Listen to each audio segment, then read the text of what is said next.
不喜欢旅行吧。所以没有特别的理由说为什么喜欢旅行，因为我就是很喜欢把自己放到一个不是那么舒服的地方。对，其实一个地方待久了也会想要离开啦，我觉得是人的本性吧，对我来说。然后只要一踏到一个不舒服的地方，你的感官就注定会打很开。例如说，我们在台北搭捷运的时候，你搞不好整个在捷运的过程当中你是发呆的，因为你就知道你就是要坐到中正纪念堂，你就是要坐到台大公馆，然后你就是会下车，所以你其实是一个很封闭的一个系统。但同样是坐捷运，你在香港坐捷运，你在伦敦坐地铁，你不知道会不会 miss 掉下一站，你其实也不太知道这一站到底有什么。那个东西逼迫你得打开你的感官，然后知道说，而且这个地方人生地不熟，要是进来一个人喝醉酒的人或者他会对你怎么样，然后你有很多事情要注意，然后你也会对于车上的人特别好奇，英国人都穿怎么样？香港人跟台湾人现在好像种族没有什么差别，但是好像有一些不一样的东西，你会特别花心思去注意。香港的男生怎么长得不一样？香港的女生穿着怎么是这样子？然后这些东西都打开之后，我觉得会有一种很特别的能量产生，你的观察力会整个被打开，然后你会发现到好多好多不一样的细节，包括他们地铁站上面的颜色是怎么样分配的，然后这一站为什么要叫这个名字，什么，你就会开始去发想一些有的没有的事情。然后我觉得这些东西跟创作是分不开的，然后也是在创作上给我一个很大的灵感。所以我觉得旅游对我来说最重要的，就是要把自己放到一个自己没有那么熟悉的地方，然后可以让我把自己的感官打很开。然后我很喜欢这种被打开的感觉，因为它就是创作的来源。那这几年在英国、美国跟俄罗斯都有机会去进修，我觉得我学习到的两个最大的事情，应该是第一个就是要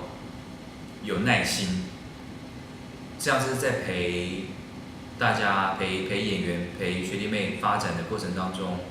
我就会特别有意识的去告诉自己说，不能够讲究速成，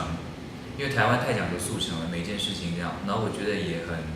难为。我们在这样的一个环境下，虽然说毕业之后遇到的状况就是得这么速成，但我总觉得如果有一个机会能够在学校里面给大家一个时间，发展自己想要发展的东西，然后真的是从自己的自身经验掏出一些东西来，然后我们一起发展、一起讨论，再去无存精。我觉得这个成长的经验是难得的，也难得我有这个荣幸能回来带大家来做这件事情，所以这次会变成是这次创作的当务之急，就是我没有把它当成是一个商业的制作，3个礼拜就要拍完，1个月就要拍完。我甚至可以所谓的浪费很多时间陪你耗、陪你玩，然后希望能够从你自己身上长出一个什么东西。那另外一个就比较像是排戏的方法吧，英国然后在俄罗斯都看到很多我觉得很精彩的作品，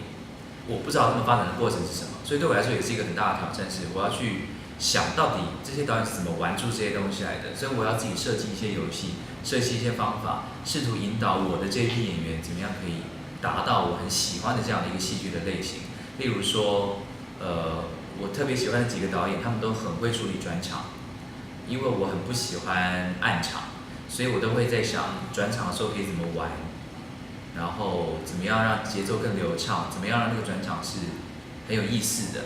不失去它的戏剧的意涵，然后维持节奏，然后又让画面好看。我觉得这些东西对我来说也是一个很大的挑战，然后相信对同学们也是。第十页是喜剧，然后很多莎士比亚那个时候几百年前的玩笑，现在其实都不好笑，所以特别是我们的母语不是英语的，所以要找到一个跟台湾的观众当代连结的翻译，我觉得是一个很大很大的困难。我们在整理剧本的过程当中，因为我们把时代搬到现代的印度，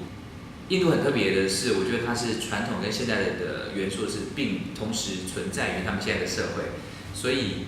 在语汇的选择上面，在道具的选择上面，都会需要重新思考。因为我们设定在现代嘛，所以其实我们这次，例如说，在第12页里面很著名的一些场景，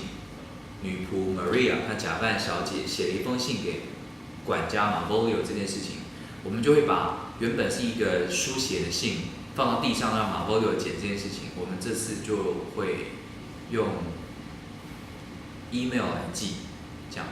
所以里面会出现很多高科技产品，像什么 iPad、什么 mini 之类的，就是我觉得很多东西都把它现代化，那也有一些